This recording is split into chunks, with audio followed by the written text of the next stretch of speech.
30 years ago, evaluating a quarterback was simple. Could he stand in the pocket, read the defense, and deliver the football accurately? If the answer was yes, you probably had your franchise guy. But today's NFL is a little different. Now, your quarterback has to be an athlete. And I'm talking about the kind of athlete that makes people wonder if he's playing the wrong position. He has to be fearless, willing to throw into impossible windows and somehow turn lemons into lemonade, and what should have been a disaster into a highlight. He has to create something out of absolutely nothing, escaping pressure, extending plays, and making defenders look foolish. The kind of player people start calling a magician, or maybe even Houdini. He has to throw with pinpoint precision, dropping passes into places where only his receiver has a chance to make the catch. And when the game is on the line, when everyone and everything says it's over, he has to be the player you trust with the football in his hands. Those are the traits that every team searches for when looking for a quarterback. And there's one quarterback who checks every single one of those boxes. But I'm not talking about Lamar Jackson, or Josh Allen, or Patrick Mahomes, or even Tom Brady. I'm talking about Caleb Williams, and I think 2026 is about to be the year Caleb blows the roof off of the NFL.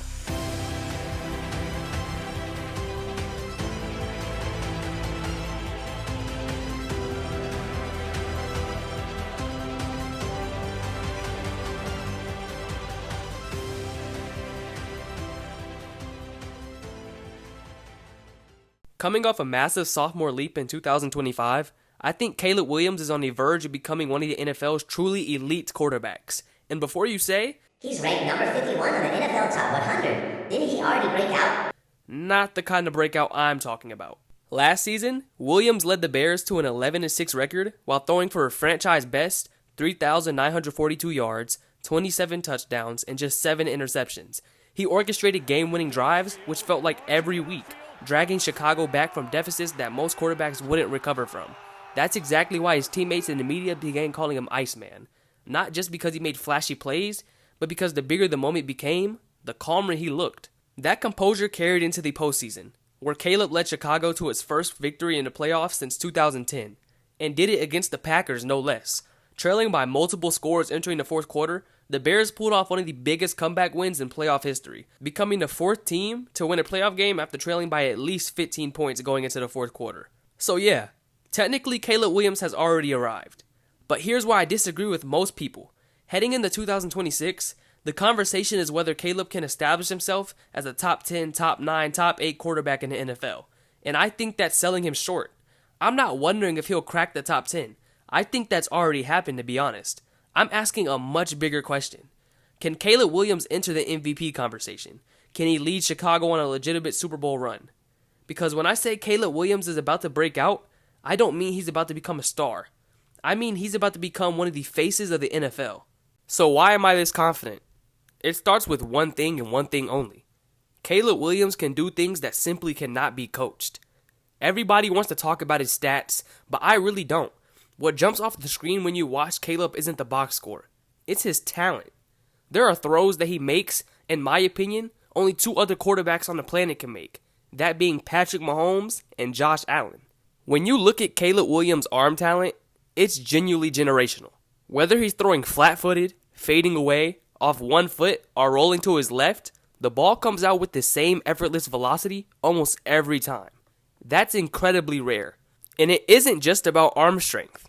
It's about creating something out of absolutely nothing. On broken plays, Caleb somehow manages to keep his eyes downfield, evade pressure, and fire lasers while sprinting at nearly full speed. According to Next Gen Stats, he recorded 5 of the 7 fastest ball-carrying speeds by a quarterback last season, often throwing while moving between 15 and 20 miles per hour.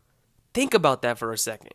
Most quarterbacks lose velocity the moment they're forced off platform. Caleb doesn't. He's far from a finished product, but purely from a talent standpoint, I honestly believe we're already looking at one of the most gifted throwers the NFL has ever seen. But here's the part that separates Caleb from a lot of talented quarterbacks. Arm talent can win you highlights, but it doesn't necessarily win you football games. What wins games is what happens when there are 2 minutes left in the game. Your team is down, and 70,000 people are waiting for you to make a mistake. Caleb Williams lives for those moments. I can't explain the clutch gene with analytics. Some quarterbacks have it and some don't. But Caleb does. The bigger the moment becomes, the calmer he gets. That's why the world started calling him Iceman. It wasn't a nickname someone came up with because it sounded cool. Although it did, it was earned. He led 6 game-winning drives, helping Chicago win 7 games after trailing inside the final 2 minutes. That's not normal. That's the kind of production that completely changes the identity of a football team. And when the lights got brightest, he only got better. Last season, Caleb threw 10 fourth quarter and overtime touchdowns, the second most in the entire NFL, trailing only the league MVP Matthew Stafford, who had 13. That's not a coincidence. That's a quarterback who consistently elevated his game when it mattered most. Another area where Caleb made one of the biggest leaps was avoiding negative plays. As a rookie, he was sacked the league-high 68 times. 1 year later, the number dropped all the way to 24, the third fewest among qualifying quarterbacks, which is an unbelievable improvement. Yes, Chicago's offensive line deserves a ton of credit.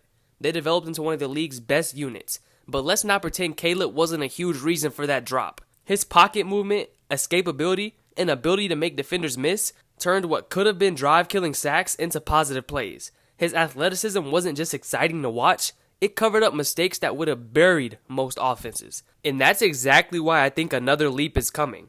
We already watched him make one massive jump from his rookie year to his sophomore. As a rookie, Caleb averaged just over 208 passing yards per game.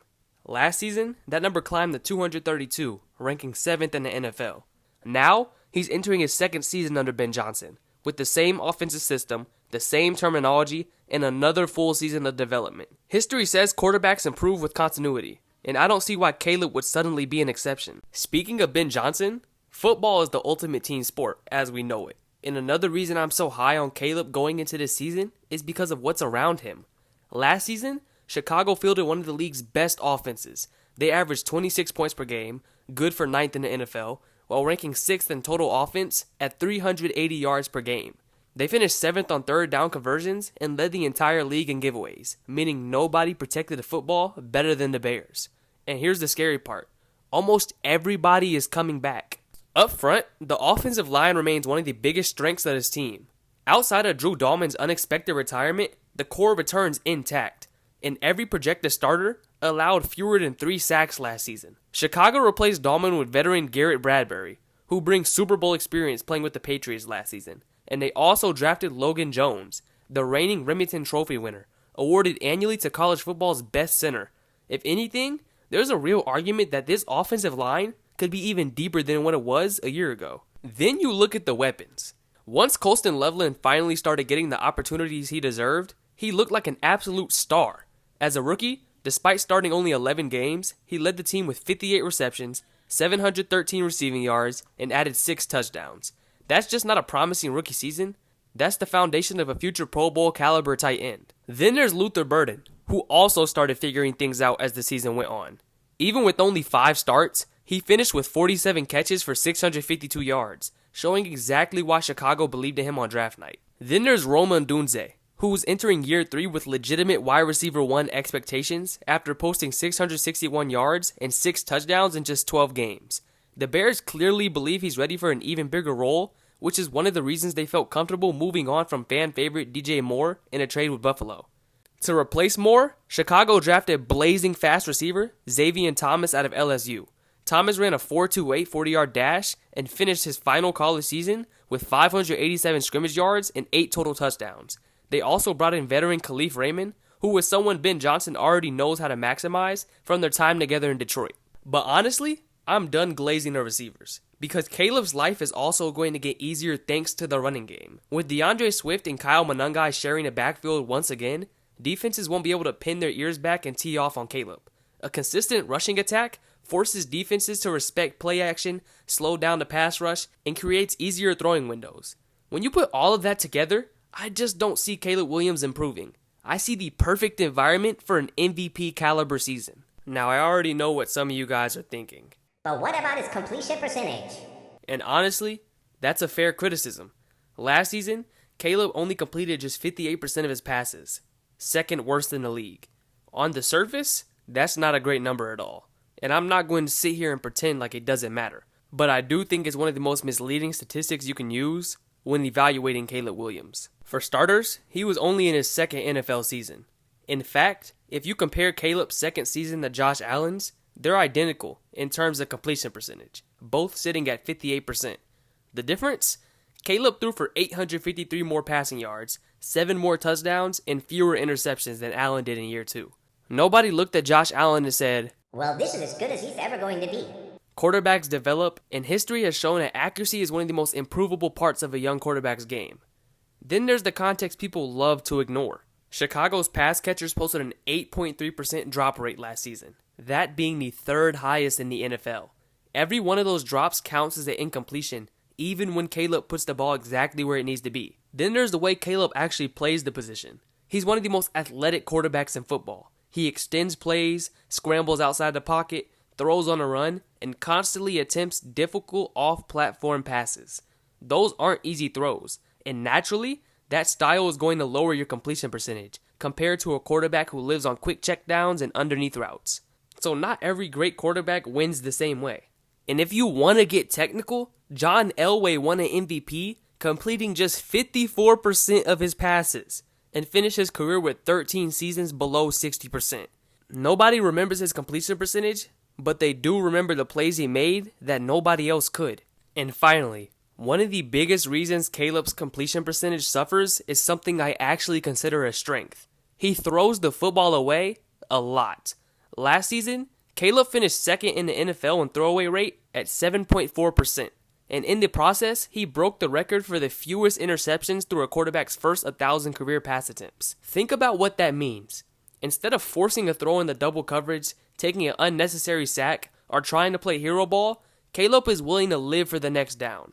Sure, it hurts his completion percentage, but it also protects the football and keeps his team in games. Now, am I saying Caleb doesn't miss throws? Absolutely not. He does. Every quarterback does. What I'm saying is this.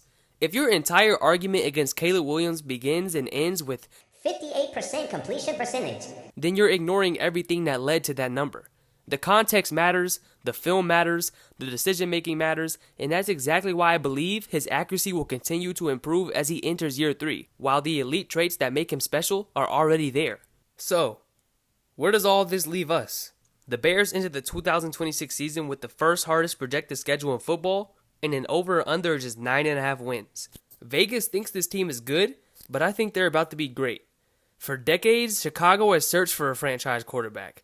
They've cycled through draft picks, free agents, and veterans, always hoping the next guy would finally be the guy. But this feels different.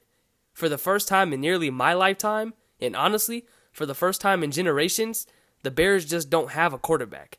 They have a superstar. When you combine Caleb Williams losing 10 to 15 pounds this offseason, his rare athleticism, generational arm talent, and unbelievable off-script ability with one of the brightest offensive minds in football in Ben Johnson, an ascending offensive line, and one of the youngest, most explosive supporting casts in the NFL, the ceiling becomes almost impossible to put into words.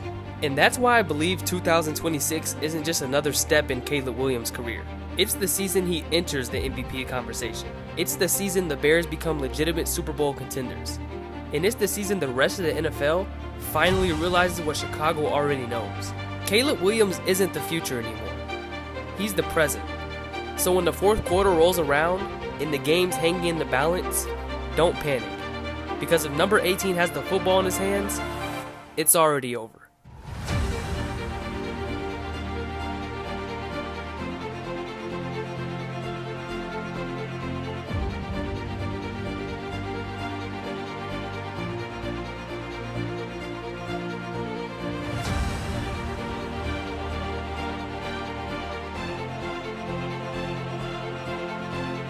Better, better. Never let it run. It's gonna get better.